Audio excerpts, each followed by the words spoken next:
Hello students, welcome to my online chemistry class. Students, इससे पिछली class में हमने इस चैप्टर में लिक्विड फेस के एडजॉर्प्शन के बारे में पढ़ा था। आज हम लोग एडजॉर्प्शन के एप्लीकेशंस के बारे में यहाँ पर जानने वाले हैं।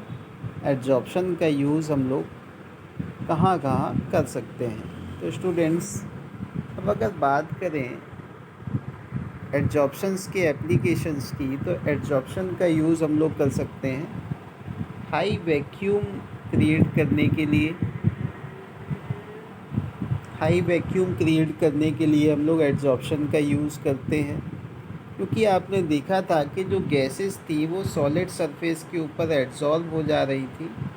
इसकी वजह से क्या होगा, तो जहाँ पर गैस नहीं रहती है वो रीजन आपका वैक्यूम कहलाता है। तो जब आपकी जो गैसेस हैं अगर वो एड्जॉर्ब हो जाएंगी तो आपकी जो सरफेस है या जो आपका कंटेनर है वो आपका बिना गैस के वैक्यूम कहलाएगा। तो जैसा कि आप जानते हैं वैक्यूम का मतलब क्या होता है, जहाँ पर गैसेस वगैरह ना हो। अब अगर बात करें तो इनका यूज़ हम लोग गैस मास्क बनाने में भी एडजॉर्प्शन प्रोसेस का हम लोग यूज़ कर सकते हैं। गैस मास्क स्टूडेंट्स क्या होता है, पहले वो जान लेते हैं। गैस मास्क एक ऐसा डिवाइस होता है जो एक्टिवेटेड चारकोल जिसके ऊपर लगे रहते हैं। अब ये चारकोल क्या करता है, जैसा कि आप सभी एग्जाम्पल्स में देख चुके हैं कि ये जो चारकोल पाउडर है या जो चारकोल है ये आपका क्या करता है, ये आपकी हार्मफुल गैसेस को क्या करता है, अपने ऊपर एब्जॉर्ब कर लेता है, जिसकी वजह से जो लोग कोल माइंस में काम करते हैं वो वहाँ पर गैस मास्क का यूज़ होता है, ताकि जो लोग कोल माइंस में अंदर जाते हैं तो उसमें से जो हार्मफुल गैसेस निकलती हैं उनको ये गैस मास्क एब्जॉर्ब कर लेता है, जिससे कोल वर्कर जो है आसानी से माइंस में काम कर पाते हैं। अब स्टूडेंट्स, और क्या यूजेस हो सकते हैं, तो इसका एक और यूज़ है कि हम लोग ह्यूमिडिटी को कंट्रोल कर सकते हैं। जैसा कि हमने देखा था कि जो मॉइस्चर होता है एयर में, जो वाटर का कंटेंट होता है उसको हम लोग मॉइस्चर बोलते हैं। हवा में जो नमी होती है, जैसे बरसात के मौसम में एयर आपकी कैसी रहती है, मॉइस्चर होता है एयर में काफ़ी। तो अगर आपको ड्राई प्लेस बनाना है, वहाँ पर मॉइस्चर को रिमूव करना है एयर में से, तो हम क्या करेंगे स्टूडेंट्स, तो वहाँ पर हम लोग सिलिका और एल्यूमिनियम जेल का यूज़ करके ह्यूमिडिटी को कंट्रोल कर सकते हैं, यानी मॉइस्चर को रिमूव कर सकते हैं।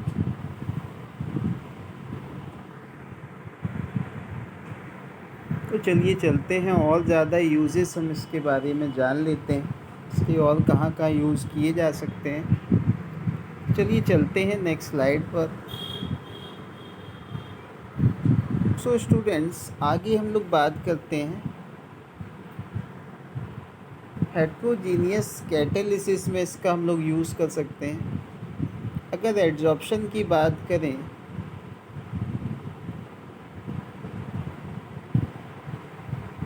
तो ये जो कैटलिस्ट की तरह ये काम कर सकते हैं, ये कैटलिस्ट की तरह एडजॉर्प्शन आपका काम करता है। और कैटलिस्ट का आप जानते हैं काम क्या होता है। कैटलिस्ट क्या करते हैं, रिएक्शन की स्पीड को बढ़ा सकते हैं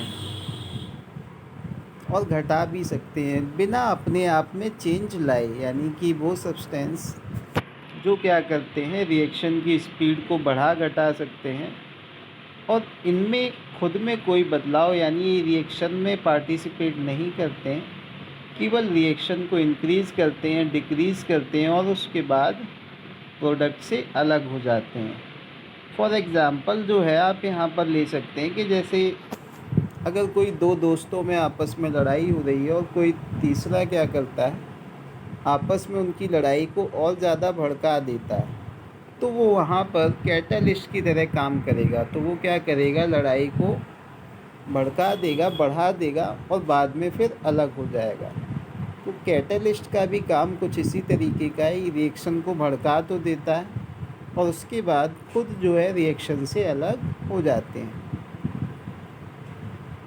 तो इस तरह की कई सारी गैसियस रिएक्शंस हैं जिसमें हम लोग वहाँ पर सॉलिड कैटलिस्ट का यूज़ करते हैं। तो ये आपकी जो एडजॉर्प्शन है ये आपका कैटलिस्ट की तरह भी कई सारी इंडस्ट्रियल एक्टिविटीज़ में काम करता है। अब अगर बात करें स्टूडेंट्स, इनर्ट गैसेस को जब हमें अलग करना होता है, पहले मैं इसको क्लियर कर देता हूँ। तो इसका यूज़ हम लोग क्या करते हैं, इनर्ट गैस यानी जो नोबल गैसेस आपकी होती हैं जो किसी के साथ रिएक्शन नहीं करती हैं, तो इनको जो है इनर्ट गैसेस को अलग करने के लिए भी हम लोग एडजॉर्प्शन का यूज़ कर सकते हैं। यहाँ पर भी हम लोग चारकोल का यूज़ करेंगे जिससे हम लोग जो गैसेस होंगी वो चारकोल के ऊपर एडजॉर्ब हो जाएंगी। इस तरीके से क्या होगा, ये जो आपकी गैसेस हैं, नोबल गैसेस हैं, वो आपके गैसेस के मिक्सचर से अलग की जा सकती हैं।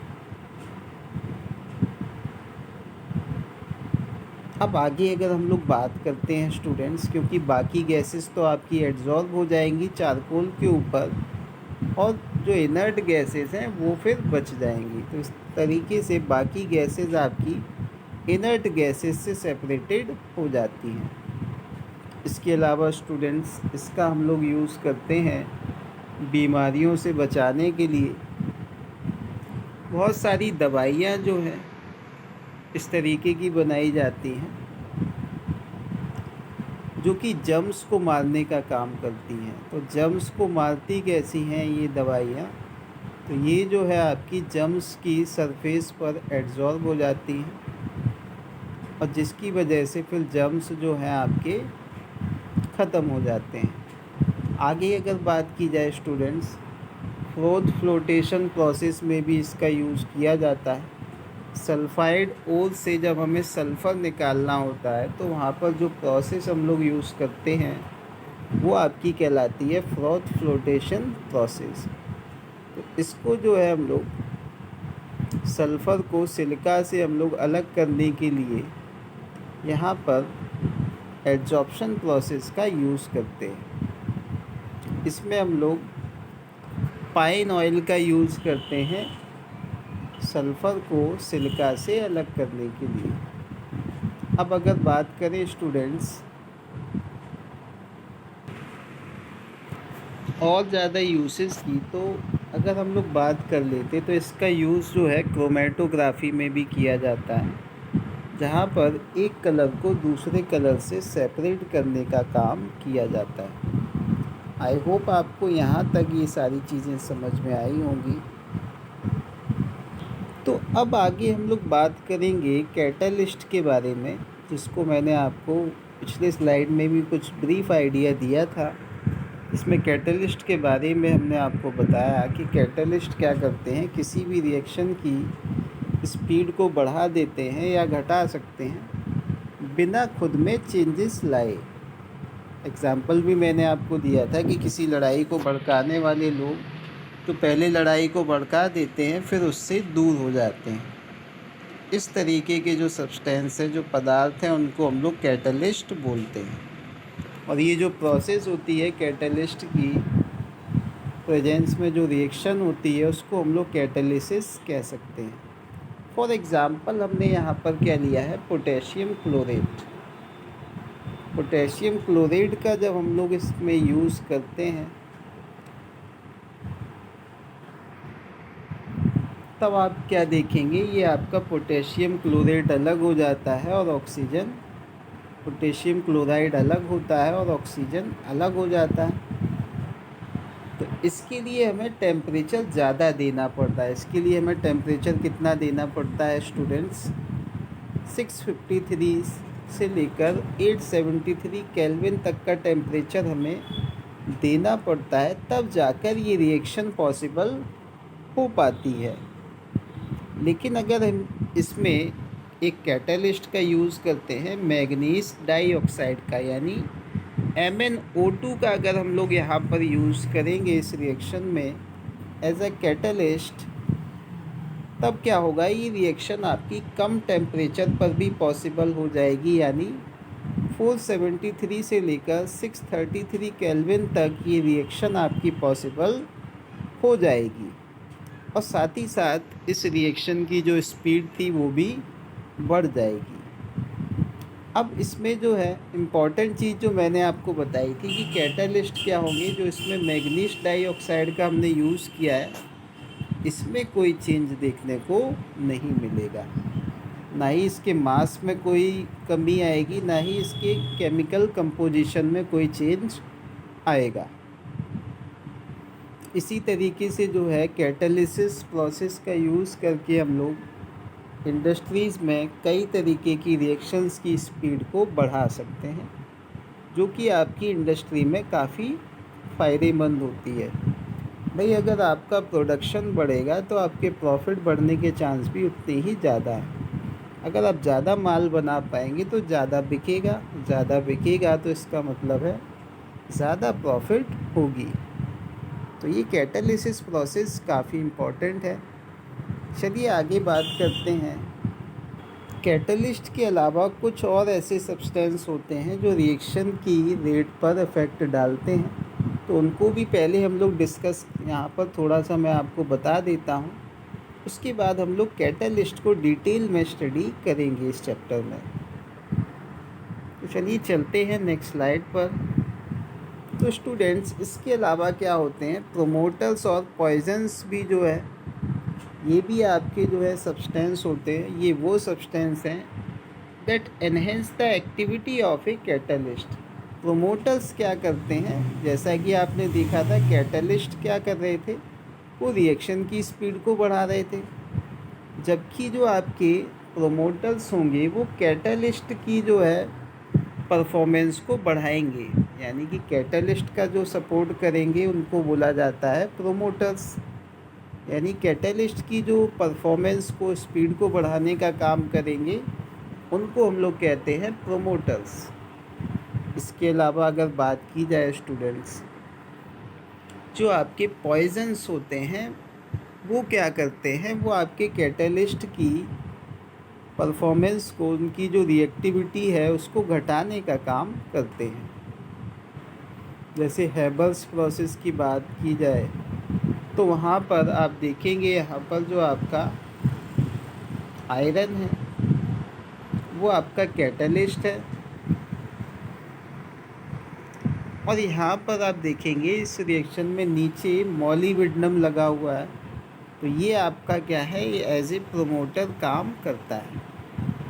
यानी कैटलिस्ट को भी कभी कभार क्या होता है, लड़ाई को बढ़ाने के लिए क्या होता है, एक से ज़्यादा लोगों की ज़रूरत पड़ती है, जिसमें कैटलिस्ट की हेल्प कौन कर रहा है, प्रोमोटर्स करते हैं।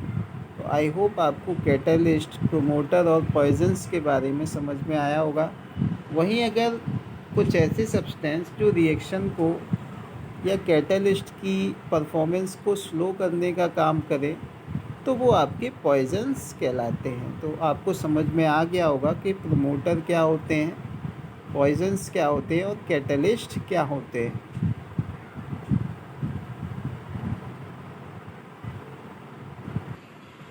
सो स्टूडेंट्स, अब हम बात करेंगे कैटलिस्ट के टाइप की, जिसमें आपके दो तरीके के कैटलिस्ट होते हैं। एक होता है आपका होमोजीनियस कैटलिस्ट और बाकी होते हैं आपके हेट्रोजीनियस कैटलिस्ट।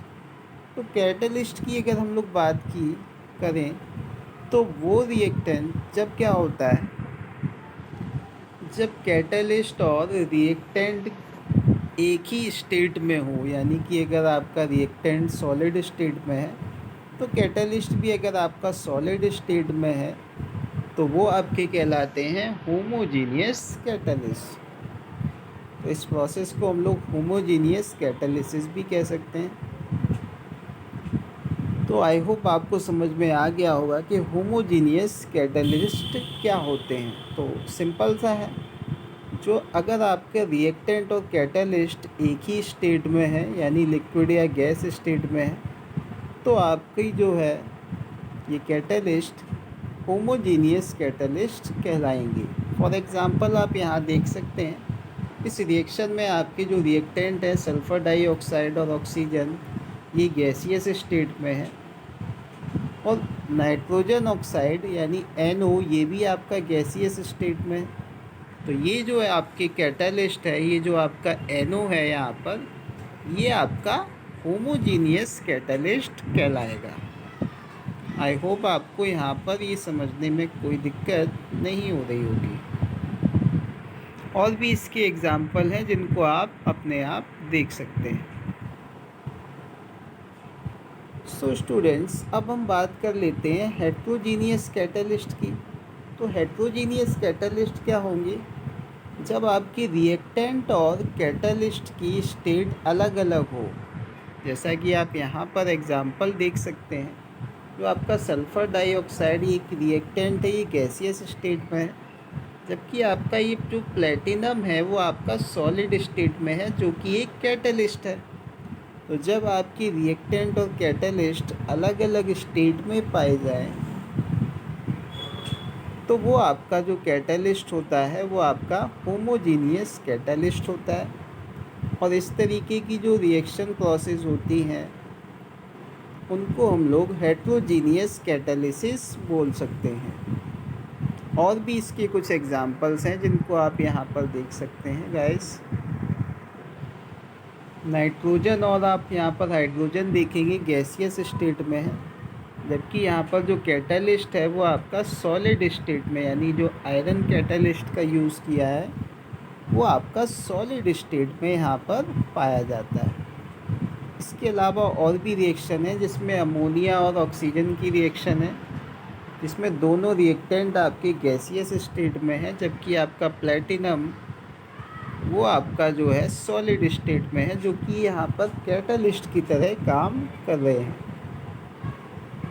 आई होप आपको ये सारी चीज़ें समझ में आई होंगी, जिसमें आपने होमोजीनियस कैटलिस्ट और हेट्रोजीनियस कैटलिस्ट के अंतर को समझा होगा।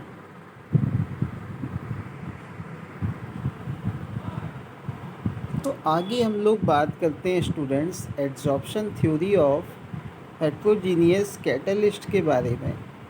ये थ्योरी जो है स्टूडेंट्स, ये हेट्रोजीनियस कैटालिसिस को यहाँ पर एक्सप्लेन करती है।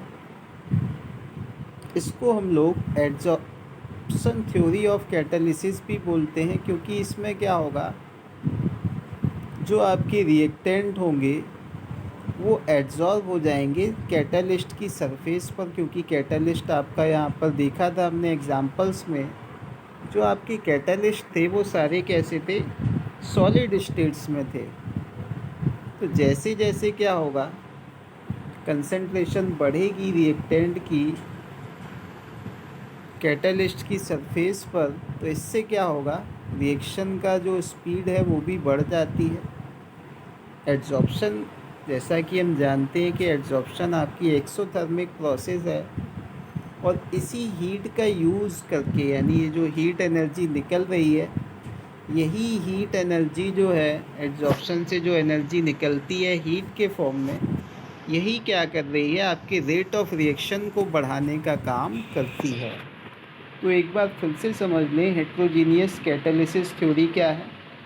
तो ये वो थ्योरी है जिसमें हमें ये बताया गया है कि जब आपके जो है हेट्रोजीनियस कैटालिसिस प्रोसेस होती है, उसमें क्या होता है कि आपकी जो रिएक्टेंट है वो अगर गैसियस स्टेट में है और आपका जो कैटालिस्ट है वो सॉलिड स्टेट में है, इससे क्या होगा कि जैसे जैसे जो है रिएक्टेंट का कंसंट्रेशन बढ़ेगा, वैसे वैसे क्या होगा कि ये जो गैसेस हैं वो एड्सॉर्ब हो जाएंगी कैटालिस्ट की सरफेस पर, और एड्सॉर्प्शन यहाँ पर होने लगेगा। एड्सॉर्प्शन की वजह से क्या होता है, एड्सॉर्प्शन एक एक्सोथर्मिक प्रोसेस है जो क्या करता है, हीट एनर्जी को रिलीज़ करता है, और इसी हीट एनर्जी का यूज़ करके रिएक्शन की स्पीड जो है बढ़ जाती है। तो आई होप आपको जो है हेट्रोजीनियस कैटालिसिस थ्योरी यहाँ पर समझ में आई होगी। तो आज की क्लास यहीं तक रखते हैं, नेक्स्ट क्लास में हम लोग मिलेंगे जिसमें इस चैप्टर के आगे आने वाले टॉपिक को हम लोग डिस्कस करेंगे। तब तक के लिए thank you, have a nice day.